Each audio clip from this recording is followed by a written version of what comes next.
안녕하세요. 저는 대구 중구에서 30년째 작은 국밥집을 운영하고 있는 65세 정미자라고 합니다. 제 하루는 새벽 5시에 시작됩니다. 시장에서 신선한 재료를 사오고 뚝배기를 깨끗이 닦으며 하루를 준비하지요. 그 국밥집은 제 청춘이 담긴 공간입니다.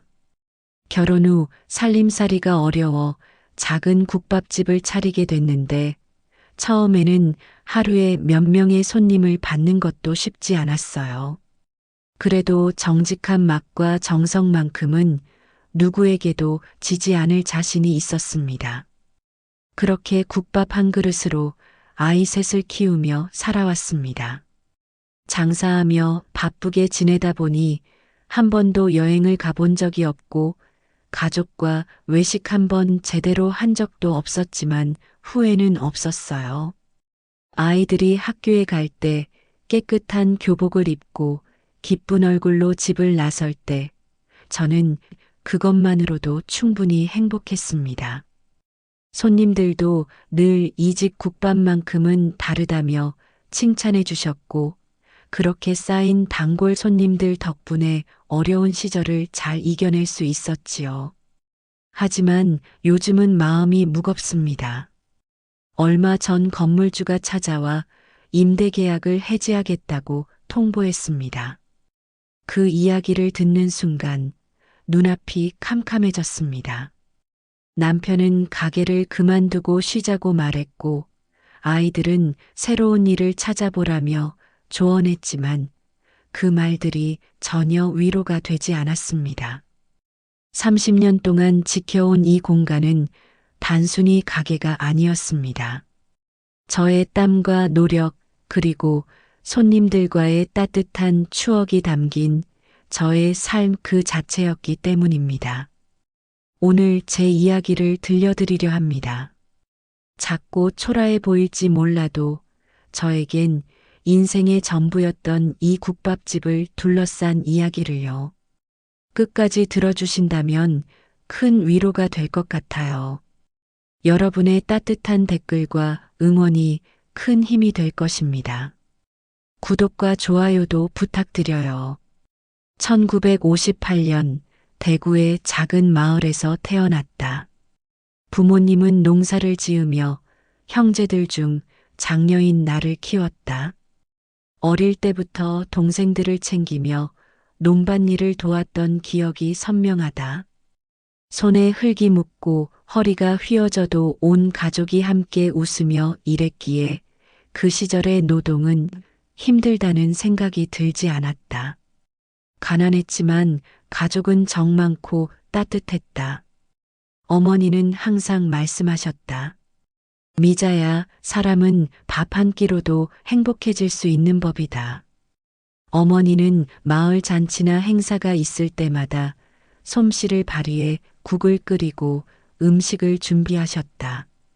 마을 사람들의 칭찬을 받으시는 어머니를 보며 나도 모르게 요리에 대한 흥미를 키웠다. 성인이 된 뒤 남편을 만나 결혼했다. 남편은 성실한 사람이었지만 살림은 항상 빠듯했다.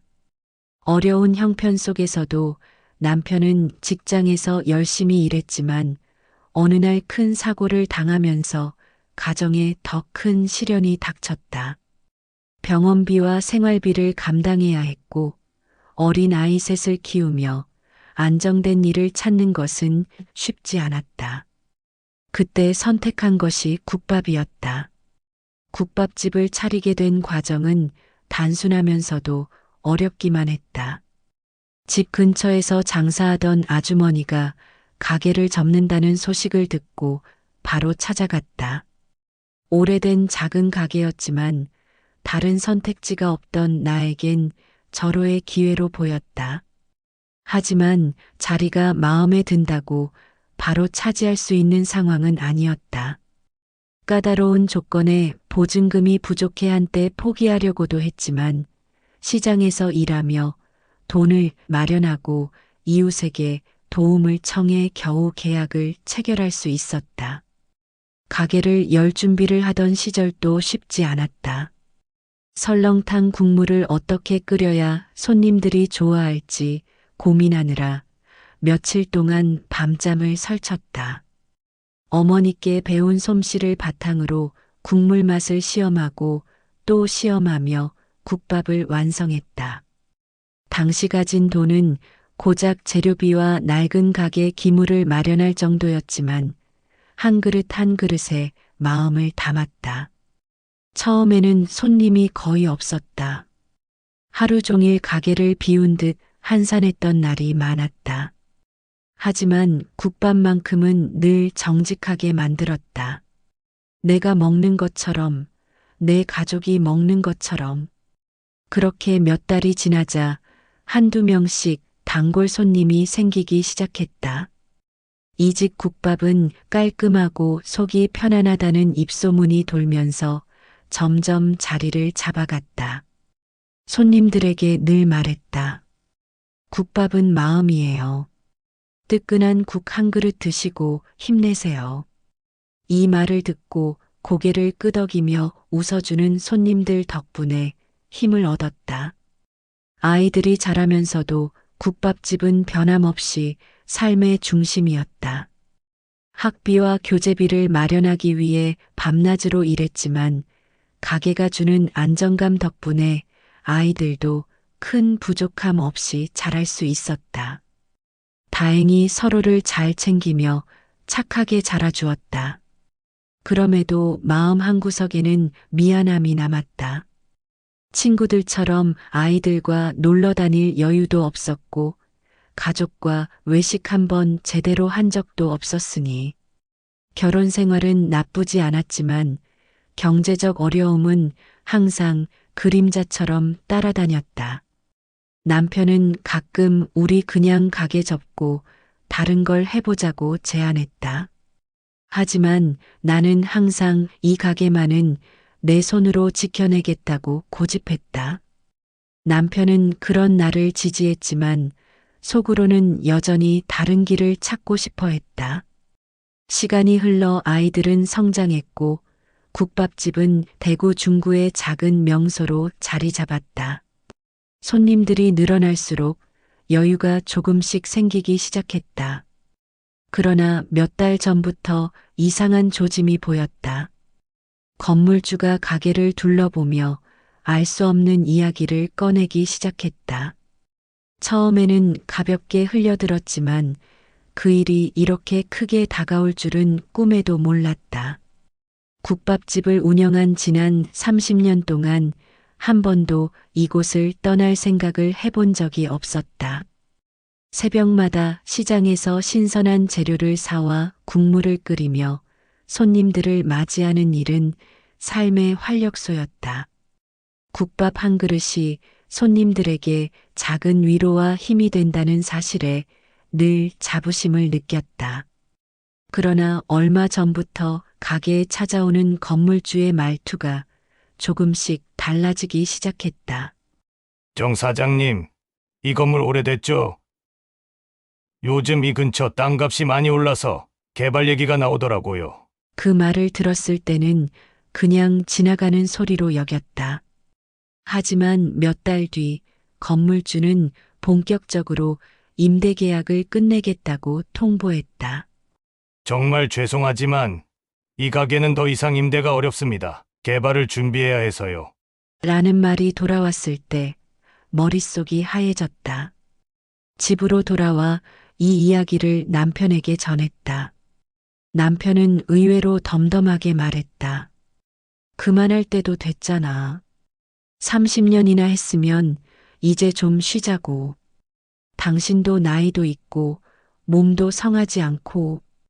남편의 말은 걱정에서 나온 것이었겠지만 그 순간 마음속에서 답답함과 서운함이 뒤섞인 감정이 치밀어 올랐다. 쉬라니요? 이 국밥집은 내 전부예요. 우리 가족이 이만큼 올 수 있었던 것도, 아이들 학교 보내고 꿈을 키울 수 있었던 것도 다 이 국밥집 덕분인데 이제 와서 그만두라니요. 남편과의 대화는 좀처럼 풀리지 않았다. 설상가상으로 자녀들과의 의견도 엇갈리기 시작했다. 딸은 엄마, 이제는 쉬셔야 해요. 작은 가게 하나로 계속 버티는 건 너무 힘들어요. 라고 말했다. 아들은 부모님이 조금 편하게 사셨으면 좋겠어요. 라며 가게를 접으라고 권했다. 아이들의 말이 틀린 것은 아니었지만 마음으로 받아들이기 어려웠다. 내가 대학 다니고 유학까지 갔다 온 게 다 이 가게 덕분인데 이제 와서 그만두라고 하면 엄마 마음이 어떻겠니? 라고 물었을 때 딸과 아들의 표정이 어두워졌다. 대화는 감정적으로 흐르기 시작했고 자녀들 역시 마음이 무거워 보였다. 가족들과의 갈등으로 마음이 더 무거워진 어느 날 가게를 지키기 위해 어떤 방법이든 찾아야겠다는 생각이 들었다. 그러나 혼자서 방법을 찾기란 생각보다 쉽지 않았다. 건물주의 압박은 시간이 갈수록 더 강해졌다. 어느 날 가게로 찾아와 말했다. 정 사장님, 이번 달까지만 가게를 비워주세요. 시간이 더 지나면 저도 강제로 진행할 수밖에 없습니다. 그의 냉정한 말투에 나는 마치 모든 것을 잃는 듯한 두려움이 엄습했다. 하지만 입술을 꽉 깨물고 대답했다. 사장님, 저도 나갈 방법을 찾고 있으니 조금만 시간을 주세요. 돌아서는 그의 뒷모습을 보며 가슴이 무너져 내리는 것 같았다. 그날 밤 나는 주방 한쪽에 앉아 주방의 도구들과 익숙한 풍경을 바라봤다. 여기서 보냈던 시간들, 손님들의 웃음과 대화가 머릿속을 떠다녔다. 정말 이제 그만둬야 하나? 나에게 이 가게는 단순한 밥집이 아니었는데, 혼잣말을 하며 한참을 앉아 있다가 결국 마음을 다잡기로 했다. 포기할 순 없어. 어떻게든 다시 시작할 길을 찾아야 한다. 며칠 뒤 단골 손님인 김 씨 할아버지가 찾아왔다.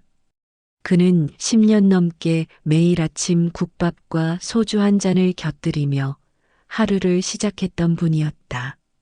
내가 힘들어 보였는지 조용히 물었다. 사장님, 요즘 무슨 일 있으세요? 평소보다 얼굴이 많이 어두워 보이네요. 나는 할아버지 앞에서 망설이다가 모든 상황을 털어놓았다. 할아버지는 한참 내 얘기를 듣더니 말했다. 사장님, 제가 몇 년 전 아내를 떠나보냈을 때 여기서 국밥을 먹으며 하루를 견딘 기억이 나요. 이 가게는 밥집이 아니라 마음 붙일 곳이었어요. 힘내세요. 우리가 방법을 찾아봅시다. 그 말에 울컥했지만 할아버지 앞에서는 눈물을 참았다. 몇 년 전 할아버지가 아내를 떠나보낸 후 매일 국밥 한 그릇을 먹으며 조용히 눈물을 훔치던 모습이 떠올랐다. 내가 끓인 국밥이 그의 삶에 힘이 되었다는 사실이 놀라웠다. 김씨 할아버지에게 고민을 털어놓은 며칠 뒤 어릴 적 가게를 자주 찾았던 한 손님이 찾아왔다. 그는 이제 어엿한 사업가가 되어 있었다. 사장님, 제가 어릴 적 여기서 먹었던 국밥은 제게 정말 큰 위로가 되었어요. 방황하던 시절, 여기서 따뜻한 한 끼를 먹고 마음을 다잡았던 기억이 납니다. 이번엔 제가 사장님을 돕고 싶습니다. 그는 나의 사정을 들었다며 새 가게를 구하는 데 필요한 자금과 조언을 아끼지 않겠다고 했다. 그의 진심 어린 말에 눈시울이 뜨거워졌다. 그 뒤 시장 채소 장사 아주머니도 가게를 찾아왔다. 몇 년 전 몸이 아파 장사를 쉬던 시절 내가 국밥 한 그릇을 매일 만들어 시장 사람들에게 건넸던 일을 떠올리며 말했다. 사장님, 그때 제가 얼마나 고마웠는지 몰라요. 국밥 덕분에 다시 장사를 시작할 힘을 냈어요. 이번엔 제가 사장님을 돕겠습니다. 아주머니는 시장 사람들에게 내 이야기를 전했고 시장 상인들이 모은 작은 기금을 내게 전달해 주었다.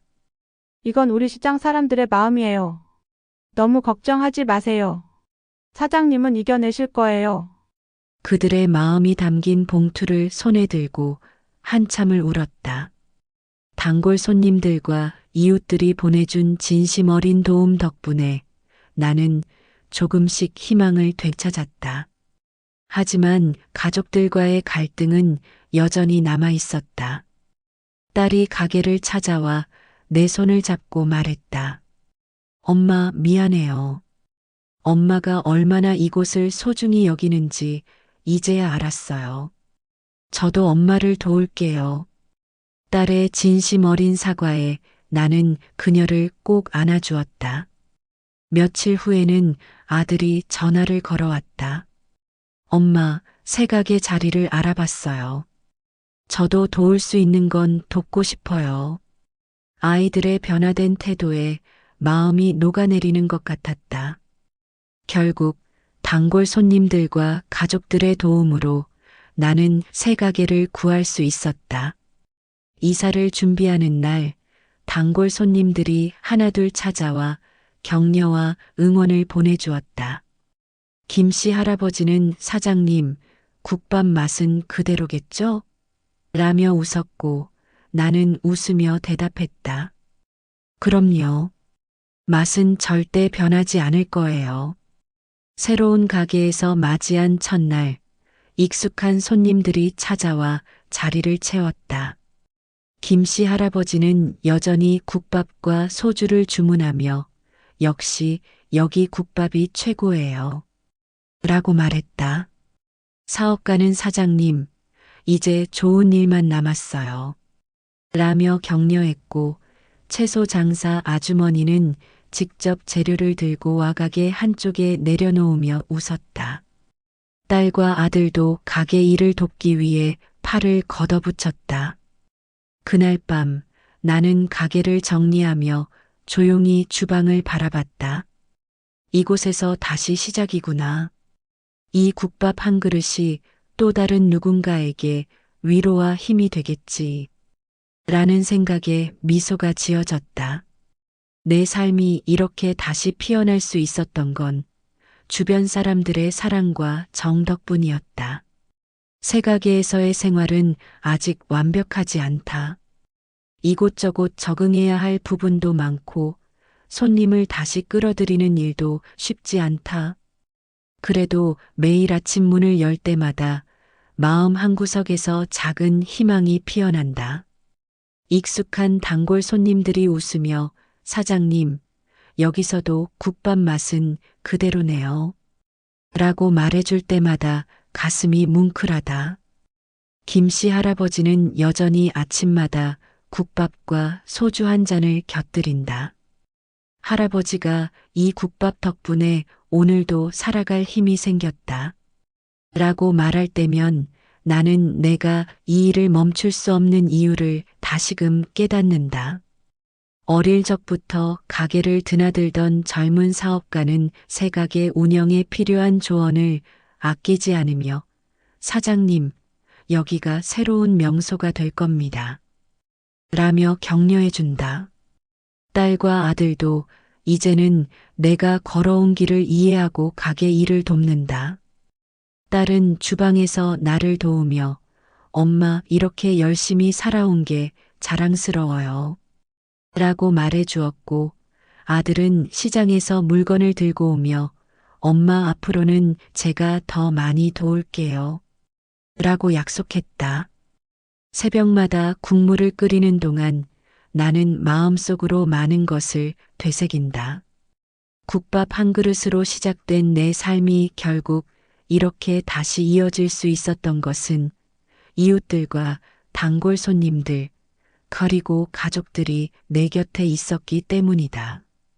건물주의 압박과 가족 간 갈등 속에서도 포기하지 않고 여기까지 올 수 있었던 것은 그들의 진심 어린 응원 덕분이었다.